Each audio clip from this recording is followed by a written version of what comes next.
Selamat datang. Kita kuliah hari ini mengenai Fundamental of Design. Teorinya, teori 101-nya untuk teori desain, bahwa konten adalah raja. Tugas dari desainer pada dasarnya adalah untuk menginterpretasikan dan mengkomunikasikan konten. Nah, kita lihat contoh nih ya. Di sini kita punya contoh dari studio desain. Tujuannya adalah untuk membawa bisnis dari dunia analog ke dunia digital ya, atau ke internet. Kita bisa lihat bahwa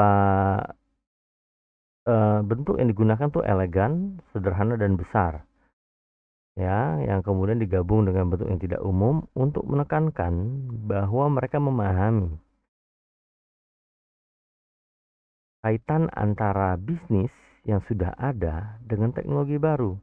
Jadi ada penekanan di sini. Kita bisa lihat ada penggunaan font yang berbeda ya, warna-warna yang lain, dan kemudian clear space untuk menunjukkan bahwa mereka beradaptasi.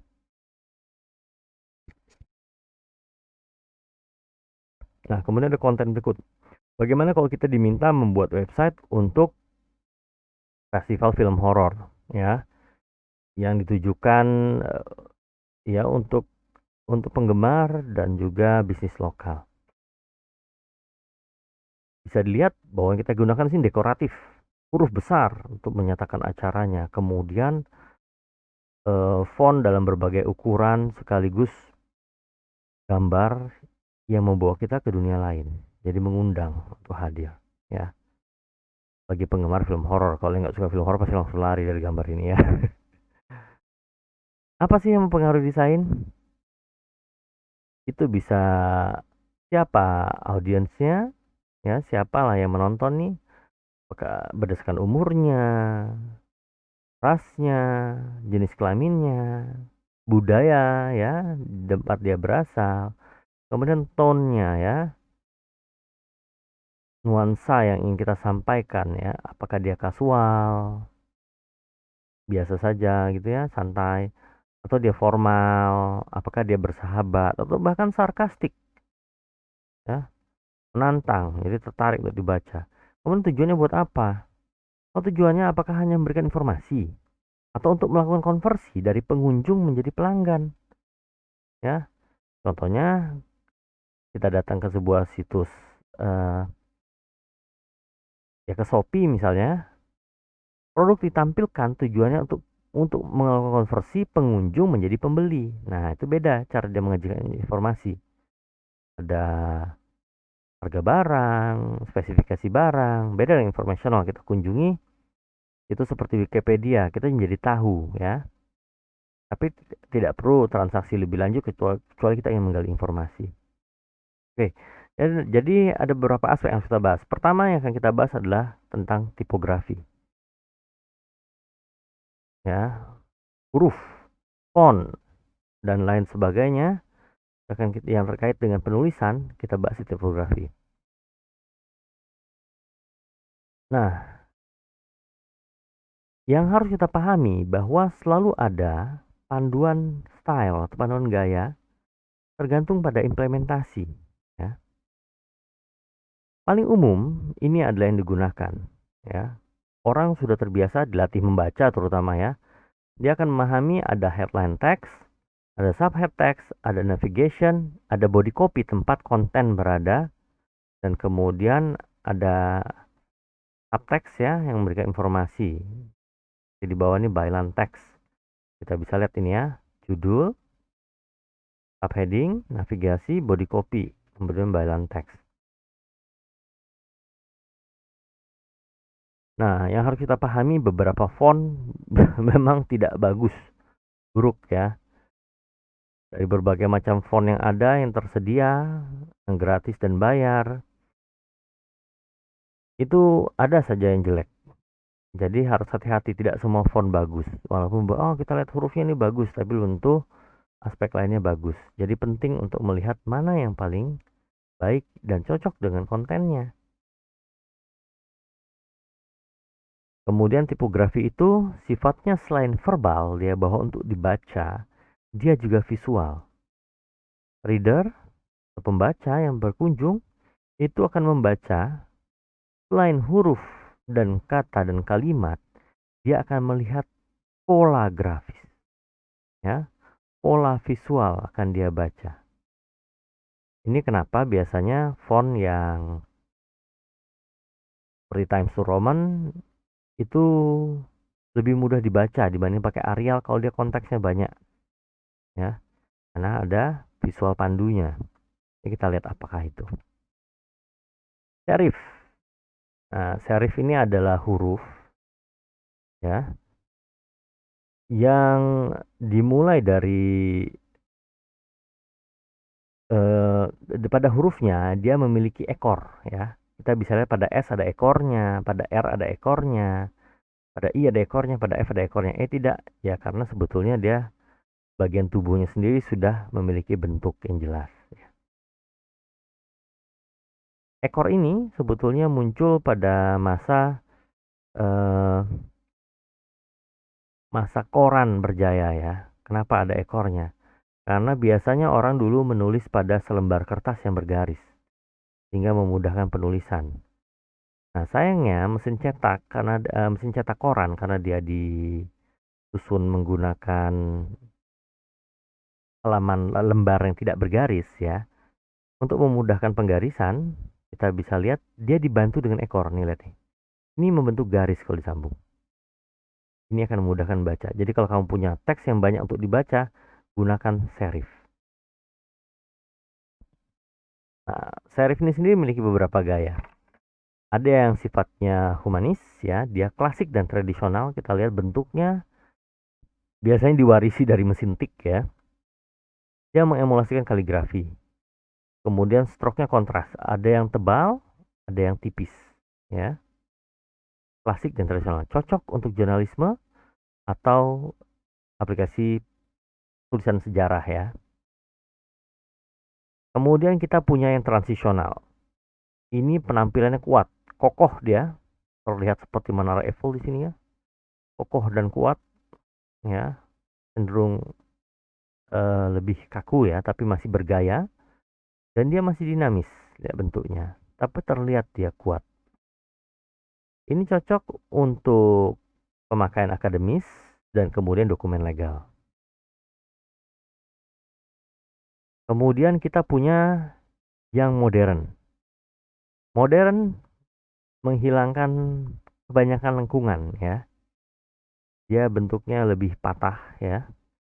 Jadi kita bisa lihat di sini garisnya lurus saja, garis, ya.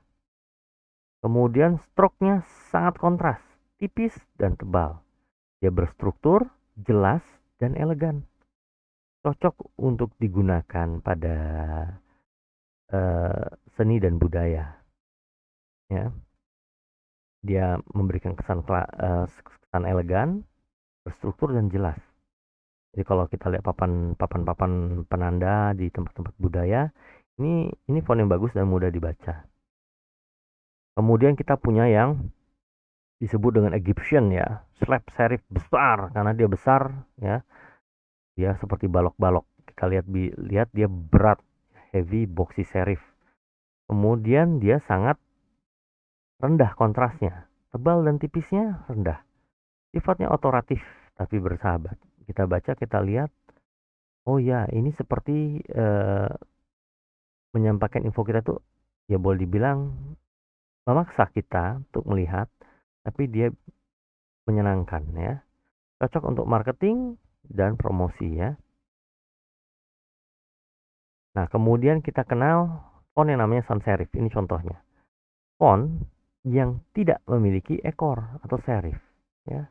Kita pada S, A, N, S ini tidak ada. Tidak ada sama sekali ekornya atau pada tulisan sans serif. Oke, bagaimana? Coba sekarang kita lihat. Ada yang humanis sans serif. Dia kembali mengemulasi kaligrafi, tapi tidak punya ekor. Stroke-nya kontras, walaupun mungkin tidak sekuat pada serif, ya, sans serifnya, ya. Ini cocok untuk penggunaan ya, dokumen pemerintahan atau pendidikan, ya, mudah dibaca. Jadi melihat kesannya seperti ada kesempurnaan ya, tapi sebetulnya ada perbedaan ketebalan di sini ya. Kita bisa lebih tebal, lebih tipis. Tension between perfect and imperfect. Nah, kemudian transaksional bagaimana? Transaksional ini bentuknya dia strong ya, stroke-nya. Kita bisa lihat dia lebih kuat, lebih kaku. Ya, lebih kaku, lebih patah. Kita bisa lihat. Ukurannya biasanya uniform, sama bentuknya, lihat ya. Bentuknya dia tidak ada yang lengkungannya lebih kecil di atas, lebih besar di bawah, tidak. Dia cenderung sama, simetris ya. Cocok untuk teknologi ya, pada menyatakan teknologi dan transportasi. Kemudian kita punya geometrik. Nah, geometrik ini bagus untuk digabung dengan gambar ya. Jadi dia ada bentuk-bentuk geometriknya yang dipakai. Dia kaku, objektif ya, dan universal. Cocok untuk aplikasi sains dan arsitektur ya, ilmuwan arsitektur. Ya bagus. Nah, kemudian kita kenal juga yang namanya script. Nah, script ini ada kelasnya sendiri, dia meniru handwriting ya, atau tulisan tangan atau kaligrafi. Nah, seperti ini contohnya. Cantik ya, terlihat cantik, tapi sebetulnya lebih susah dibaca. Terutama kalau yang nggak biasa, ya tulisan Latin ya, huruf bersambung. Tapi dia cantik terlihatnya. Paling sering ketemu seperti ini di kartu undangan ya, undangan kawinan terutama, untuk menunjukkan kesan bahwa dia elegan dan bergaya dan anggun. Oke. Comic Sans juga termasuk script font, tapi jangan pernah digunakan untuk body copy. Title mungkin masih ya. Atau paling tepat, kalau Anda ingin menggunakan Comic Sans, paling tepat di mana letaknya? Di dalam komik. Kenapa? Karena dia secara visual, dia menarik. Orang cenderung ingin memakainya, tapi sebetulnya karena dia menarik bentuknya ya. Dia berasal dari komik. Cukup digunakan dalam komik saja.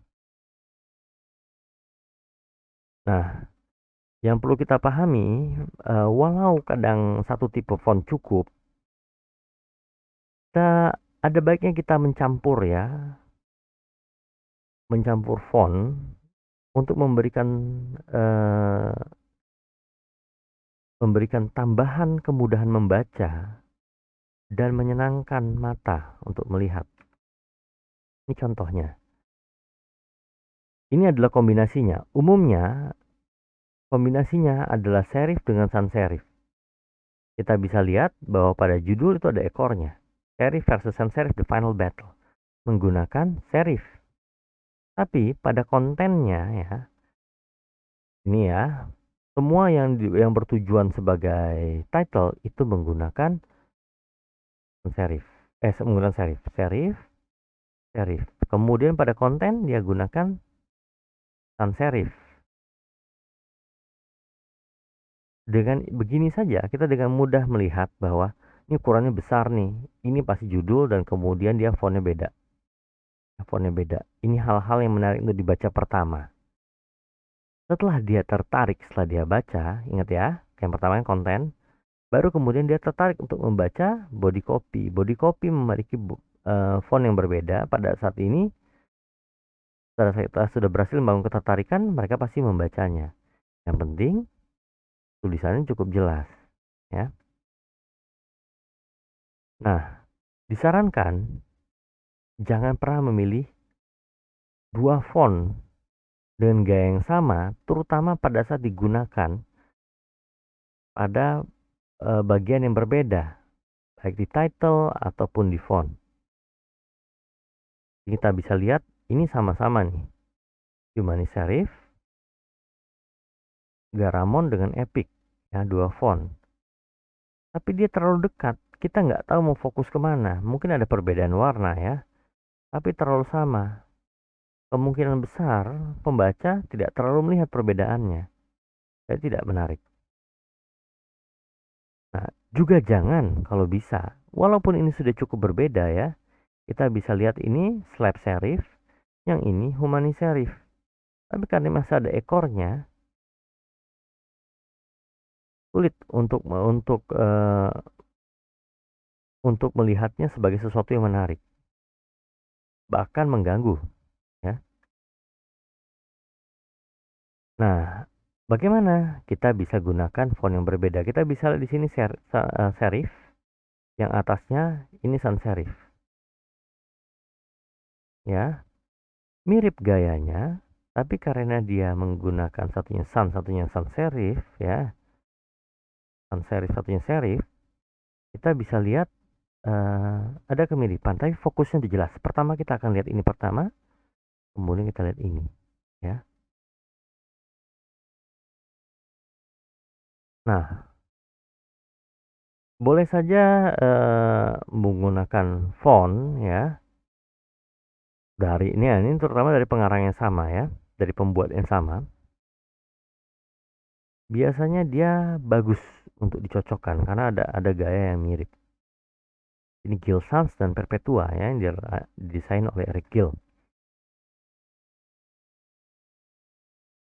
Nah, yang diutamakan karena bagian itu berbeda, yang diutamakan adalah kontras dibandingkan harmoni ya.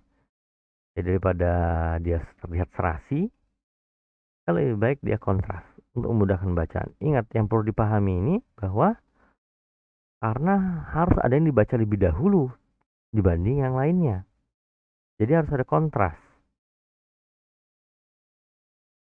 Nah, ini contohnya ya. Kita bisa lihat pada body yang dipilih di sini menggunakan serif.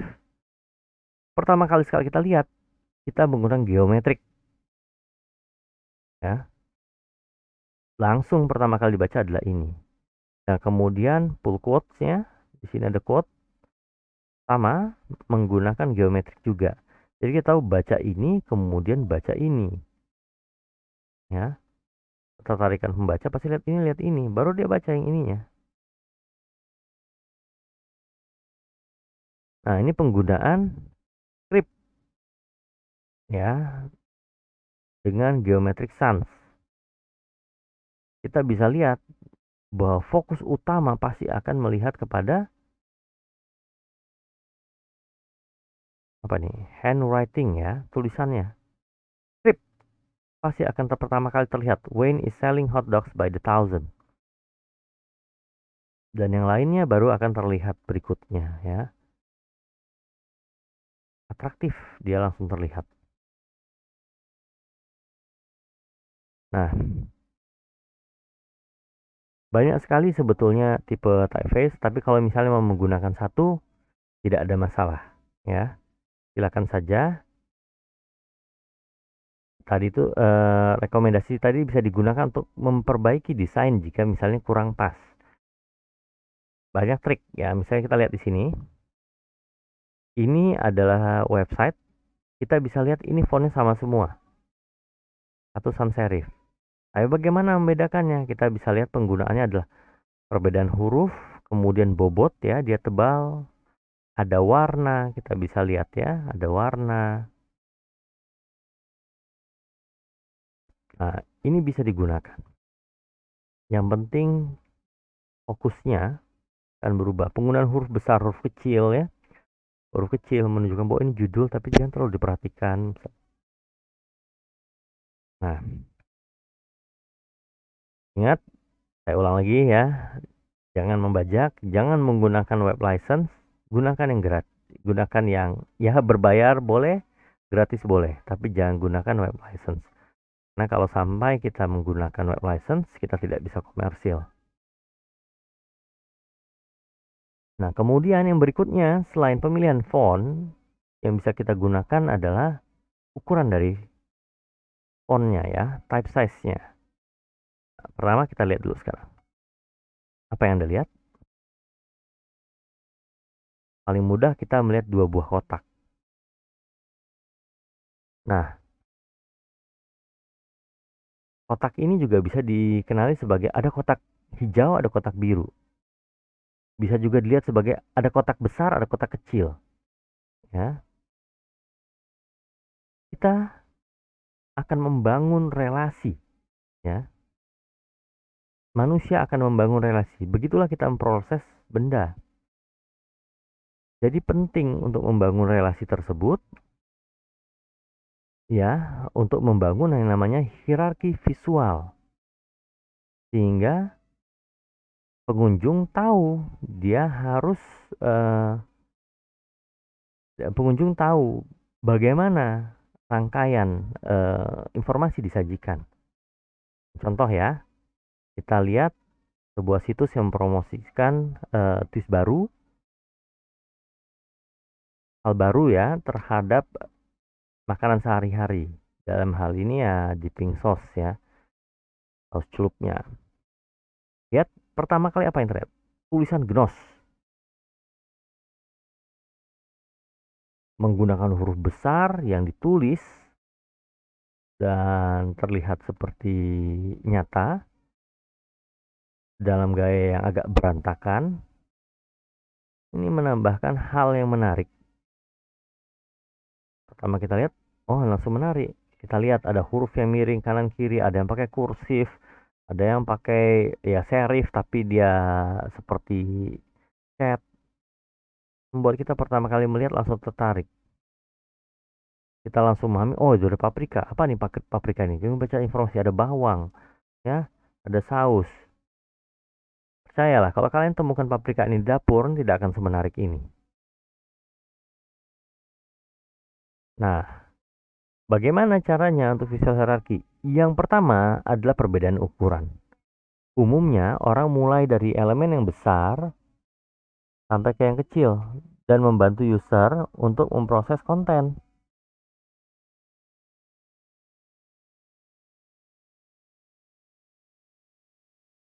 Perbedaan ukuran akan membantu kita mengenali dimulai dari mana dan berakhir di mana ya. Nah, ini lihat nih. Ini adalah teks. Seluruhnya teks. Fontnya sudah bagus. Jaraknya sudah baik. Ya. Tapi tetap susah dibaca. Kita nggak tahu ini apa yang menarik dari sini. Kalau kita lakukan perubahan, misalnya kita besarkan hurufnya, ya, kalimat awal kita besarkan, dia akan lihat, oh, story has no beginning or end. Baca kalimat ini tertarik untuk membaca, oh mulai dari sini, dan kemudian dia meneruskannya membacanya. Nah, seperti ini ya struktur dasarnya. Ada headline text, ukuran yang lebih besar, subhead, ada navigation, ada body copy untuk dibaca, dan kemudian ada subtext ya untuk keterangan tambahan. Yang pertama sekali dilakukan adalah menentukan body copy. Tidak ada aturan khusus. Umumnya kalau diketikkan kita pakai 12px, tapi sebetulnya kalau di komputer 12px itu terlalu kecil. Ya, jadi sekitar 16 sampai dengan 26px. 16 umumnya ukuran paling kecil. Jadi 1,5 kali dari ukuran print. Itu yang lebih menyenangkan dibaca. Contohnya. Ini 16px, ya. Ya kalau kita lihat 16px yang sesungguhnya, dia cukup lumayan untuk dibaca, cukup menyenangkan. Ukurannya pas, jaraknya pas, ya, fontnya baik. Kita juga bisa gunakan 26px lebih besar. Bisa dibaca dengan cepat, kalau konten sedikit cocok. Nah, tapi perlu dipahami bahwa ukuran besar itu cukup mengganggu. Dia akan memaksa pembaca untuk baca, sebetulnya pengunjung untuk baca. Ukuran yang pas sekitar 16px itu memberikan pilihan kepada pembaca, ya, sebuah opsi untuk memilih untuk membaca atau tidak kalau menurut dia kontennya tidak menarik. Ini adalah aturannya. Kalau kita sudah tentukan body copy, bisa 16px, yang lainnya mengacu kepada ukuran body copy tersebut. Untuk headline text disarankan ukuran 3 kali dari body copy. Menarik perhatian ya. Kemudian untuk body copy untuk yang subtext itu 1,5 kalinya. navigasi itu sama ukuran body copy. Nah, kalau ada keterangan tambahan tuh ukurannya adalah 75% dari body copy yang menerangkan tulisan ya. Nah, kemudian leading. Leading itu adalah jarak antara teks dengan teks berikutnya. Kita bisa lihat di sini, ini akan membantu pembaca untuk memahami perjalanan tulisan tersebut dari atas sampai bawah. Nah, jarak yang terlalu besar mempengaruhi pembaca ya untuk membaca. Jadi yang kita harus pahami adalah perpindahan mata ya. Jika dia pindah terlalu jauh, mata akan berpindah. Nah, ini yang biasanya membuat orang lelah untuk membaca. Sehingga harus disesuaikan untuk leadingnya atau spasinya. Terlalu dekat juga akan membuat pembaca merasa harus sangat fokus ya. Dia merasa terkungkung dan harus cepat membaca supaya dia tidak kehilangan titik fokusnya. Paling pas adalah sekitar 120-150% atau 1,5 spasi. Itu paling enak untuk dibaca. Jaraknya pas ya. Di CSS kita bisa atur untuk leading ya menggunakan line height. Ini sebaiknya disetting pada body, disetting 150% atau 1,5 ya line height-nya. Semuanya akan sama seperti ini. Jadi kita tidak perlu mengatur perubahannya, tidak diatur oleh font. Ditentukan, mudah dibaca. Kemudian yang lain, visualku yang lain adalah menggunakan bold dan italic ya. Kita gunakan pembobotan. Nah, misalnya seperti ini. Tapi sayangnya tidak tepat. Kalau tadi boldnya hanya ada di awal kalimat, tapi ini boldnya di semuanya. Kita tidak tahu harus fokus kemana. Kalau kita berikan boldnya pada konten, pada badannya ya, juga tidak tepat. Karena kita jadi salah fokus. Tidak memulai dari tempat yang tepat. Tidak alami. Nah, yang seperti ini jelas lebih mudah dibaca. Kita tahu mulai dari mana, ini ditebalkan yang mana. Ya, jadi menyenangkan ya. Gunakan sesedikit mungkin untuk pemberian bobot pada font. Tujuannya adalah memberikan penekanan. Semakin sedikit semakin baik. Nah, kemudian berikutnya adalah lebar dari sebuah baris. Yang kita harus pahami adalah manusia juga memiliki batasan untuk membaca sebuah kalimat ya. Kalau dia terlalu singkat, kalimatnya belum selesai, dia sudah harus pindah baris. Ini menyebabkannya fokusnya terganggu. Susah untuk dibaca. Tapi kalau dia terlalu panjang, merasa satu kalimat sudah selesai, dia sudah lanjut lagi ke kalimat berikutnya. Ini menjadi dia susah untuk dibaca ya. Ada risiko lupa, baca ulang lagi kemudian. Nah, cara mengukur untuk lebar baris yang tepat diukur menggunakan CPL, karakter per line. Paling baik adalah sekitar 50 sampai dengan 70. Contohnya ini, 55, 65. Ini enak bacanya ya. A story has no beginning or end, arbitrarily one choose that moment of experience from which to look back or from which to look ahead.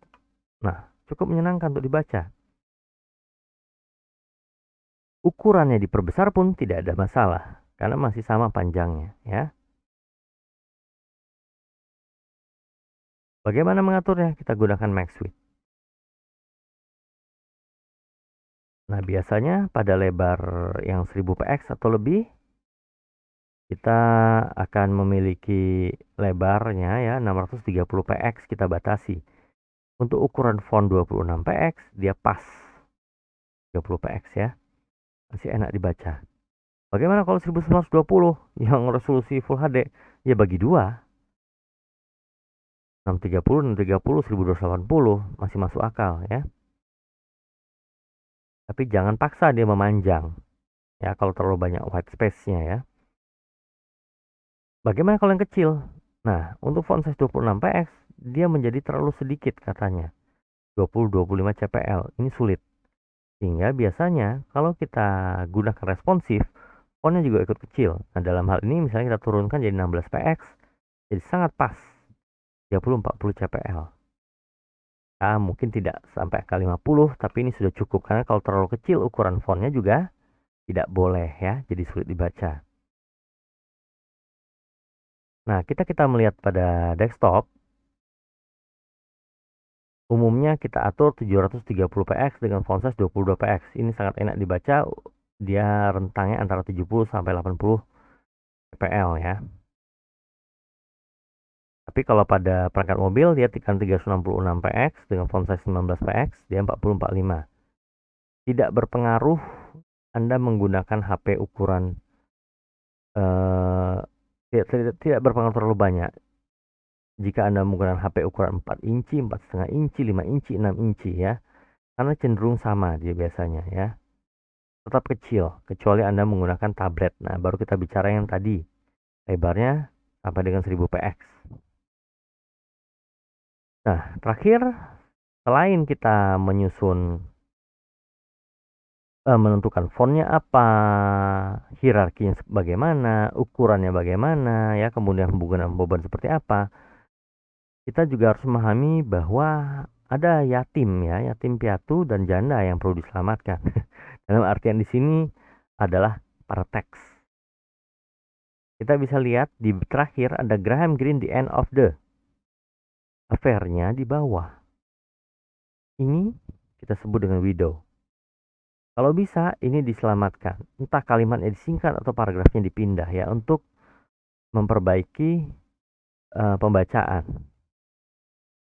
Ada juga yang seperti ini ya, ini yatim piatu nih, orphans ya,